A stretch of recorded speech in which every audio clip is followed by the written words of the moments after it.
আসসালামু আলাইকুম everyone, hopefully সবাই ভালো আছেন। আমি তানভীর দিবু আছি আপনার সাথে। আজকে আমি রিভিউ করব রায়হান রাফির নতুন একটি ওয়েব সিরিজ টিজার, যেটাতে আসলে দুইটা স্পেশাল জিনিস আছে। একটা হচ্ছে রোবেল, আমাদের ছোটবেলায় আমরা অ্যাকশন হিরো বলতে যাকে চিনতাম সেই রোবেল, আর হচ্ছে যে কি রায়হান রাফির কথা এই জন্য বললাম, আমি বিলিভ করি তার মেকিং এ কোনো কমতি থাকবে না এবং সে ভালোভাবেই মেকিংটা করতে জানে। হয়তো গল্প খুব অ্যাট্রাকটিভ হয় না, বাট তারপরও আমার রায়হান রাফির মেকিং গুলো ভালো লাগে। আর সেই জন্য আমি ব্ল্যাক মানি টিজারটি একটু আপনার সাথে রিভিউ করার ট্রাই করব, যে সে আসলে নতুনত্ব কি করতে পারছে বা এখানে ভিজুয়ালি দেখতে কেমন লাগতেছে বা টু জেড। চলেন স্ক্রিনে।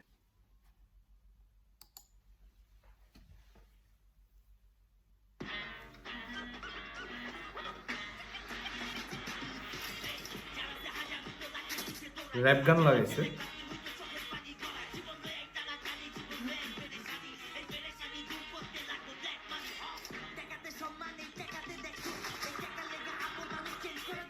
ও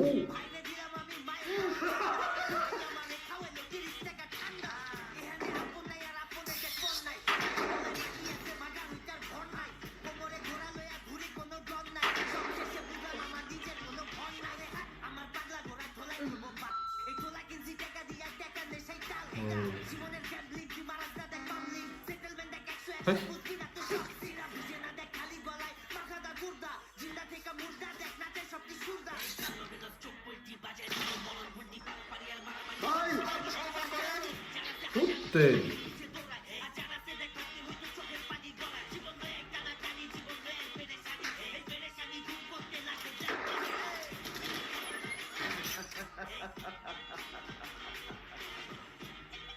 বাজার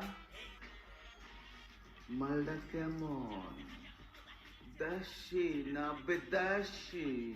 হ্যাঁ, হে, এটা তো ওই একটা মেয়ে আছে না টিকটক, আর কি আমি নাম জানি না, আমি রিলসে দেখছি, ফেসবুক রিলসে, ওই বিদ্যাস এরকম একটা ডায়লগ। সো ওই রকম হয়ে গেছে, মানে ডায়লগটা শুনতে তেমন একটা ভালো লাগে না আর কি, লেম লেম লাগছে।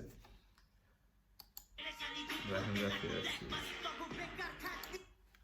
এই এই টিজারটাতে আমার একটা জিনিস খুব ভালো লাগছে, এটা কালার গ্রেডিংটা অনেক বেশি জোস। আপনি যদি রিসেন্ট টাইমে তেলেগু তারপর মালায়ালাম ফিল্ম গুলা দেখেন, দেখবেন এরকম কালার গ্রেডিং তারা করে। সো ভিজুয়ালি দেখতে খুব ভালো লাগতেছে, প্লাস সে এত বেশি এঙ্গেজিং ফুটেজ অ্যাড করছে যে হোপফুলি ভালো কিছুই আসতেছে। আর হচ্ছে যে কি এখানে কিছু আমি অ্যাডাল্ট টাইপের কিছু সিন আছে, যদিও অত বেশি না, তারপরও অ্যাডাল্ট বলা যায়। আর ওভারঅল সবকিছু মিলিয়ে মনে হয় ভালো কিছু হবে আর কি। এখানে হচ্ছে রায়হান রাফি, তারপরে হচ্ছে রুবেল, পূজা চেরি।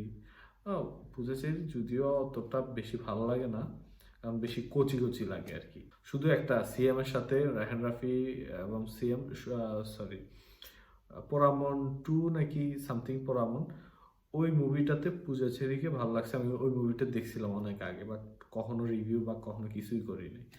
এ হচ্ছে বিষয়। সো এই ছিল আমার রিভিউ। ওভারঅল সব মিলিয়ে ভালো ছিল। হোপফুলি ভালো কিছু আসতেছে। সবাই ভালো থাকবেন, সুস্থ থাকবেন। আল্লাহ হাফিজ।